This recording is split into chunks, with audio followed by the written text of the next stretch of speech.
Hello po mga ka-vibes, kumusta po kayo lahat? Nandito na naman po ako at magbabasa po. Babasahin ko po ang mga 2 kalahating natitirang linggo sa buwan ng April 2025.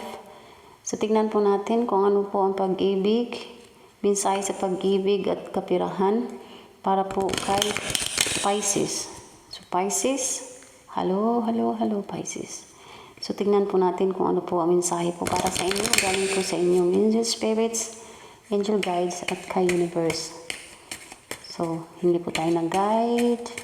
Angel spirits, angels guide, universe. Ano po ang mensahe para kay Pisces sa kanyang pag-ibig at kapirahan. Siya po pa natin itong isa. So, tignan natin. Kuha tayo dito.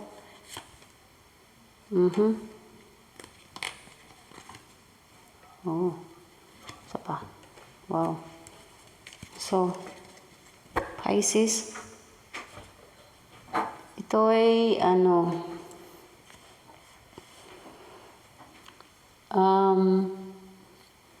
sa mga magjowa or mga mag-asawa, wala naman po ako nakikitang problema dito sa inyong relasyon. Okay naman po yung relasyon nyo, kung kayo po ay live-in, may asawa, magjowa, okay naman yung relasyon nyo po. Maaliwalas naman, may pag-ibig sa bawat isa. Yung kapirahan nyo, Pisces, satisfaction, pag-ibig at pera, sitwasyon nyo sa pamumuhay, okay po ang sitwasyon nyo. Maganda po, Pisces. Medyo may nakita lang ako ditong kunting masakit sa inyong balakang. Masakit po ang inyong balakang, magpa-check po kayo. Lagi pong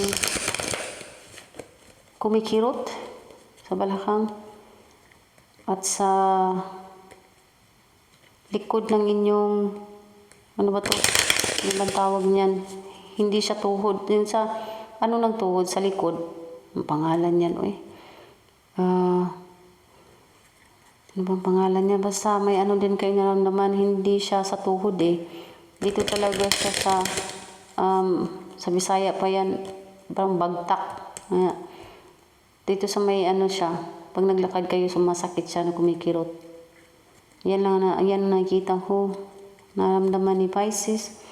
Ang pag-iibig at kapirahan nyo ay okay po ang sitwasyon. Magpa-check lang po kayo, Pisces. May nakikita din ako dito na nakatanggap ka ng lansam, malaking pera, pamana. Hindi kayo nagbabayad na sa utang, may nagbabayad na ng utang sa inyo, ng hiram, binayaran na po kayo. So may natanggap kayong pera. May nakita din ako dito na nagbabayad, oo. May nakikita din ako dito kung may anak ka. Itong anak mo na to ay maghingi sa'yo ng financial. Siyempre, may anak ka, parents. May anak ka ditong kahit may trabaho na maghihingi pa rin sa'yo financially. Parang kasi parents ka, nanay o tatay ka, mama, papa ka, siyempre, ang pagmamahal mo sa anak ay walang kapantay. So kahit may pamilya na siya, o kahit may trabaho na siya, dependent pa rin siya sa'yo, naghihingi pa rin siya sa'yo financially. At sa mga mag-asawa, okay naman po ang inyong buhay. Mag-asawa, sa mga magkarelasyon, jowa, may partner, nagkasundo naman kayo sa pang-araw-araw na pamumuhay, pag-ibig, pera, okay naman. Nagplano kayo. Ano pa? Page of Pentacles. Last, Page of Swords. Sa mga Pisces,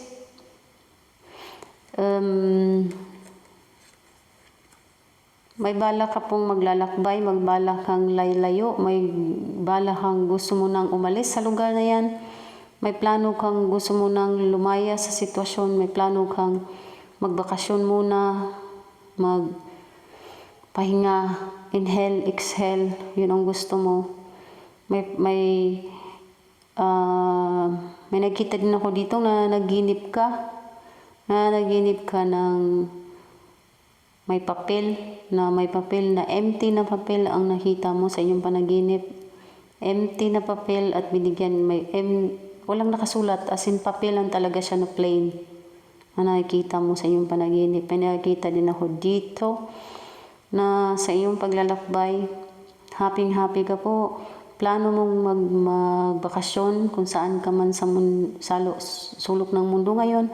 Plano mong magbakasyon muna sa Pilipinas o saan mang lugar sa mundo. Plano mong yun nga, relax, inhale, exhale kasi lagi na lang trabaho, bahay. So iniisip mo, mag-ano muna ako, relax for a while. Punta ako ng ibang lugar. Yun. At ito po ay plano ninyo na magbakasyon. So, magbakasyon talaga kayo. Pupunta kayo sa lugar na yan. Pilipinas man o ibang lugar. Depende po. Sa inyo po yan. Pero magbakasyon talaga kayo. Ang plano nyo.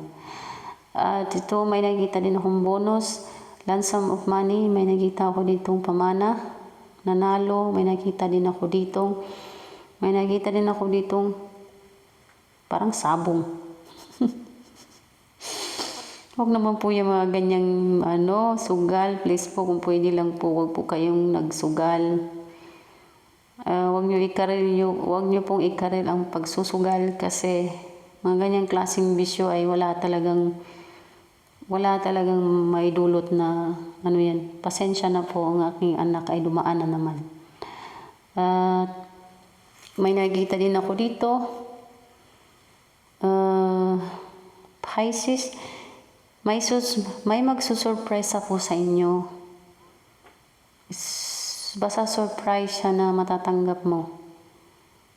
At itong surprise na to ay mensahe, surprise na hindi mo akalain. So, unexpected message, unexpected surprise na matatanggap ni Pisces. At ito pong surprise na to ay lulundag ka ng lulundag, aabot ng hanggang basta may surprise o kayong matatanggap. Pera, okay ang pera, huwag niyo pong ibaon sa mga sugal yung meron man ako ngayong huwag niyo pong ikaril ang sugal kung pwede po, wala pong ganyang klaseng bisyo. Sa mga Pisces, hanggang dito na lang po muna tayo. Maraming salamat sa panonood. Hanggang sa muli. Paalam.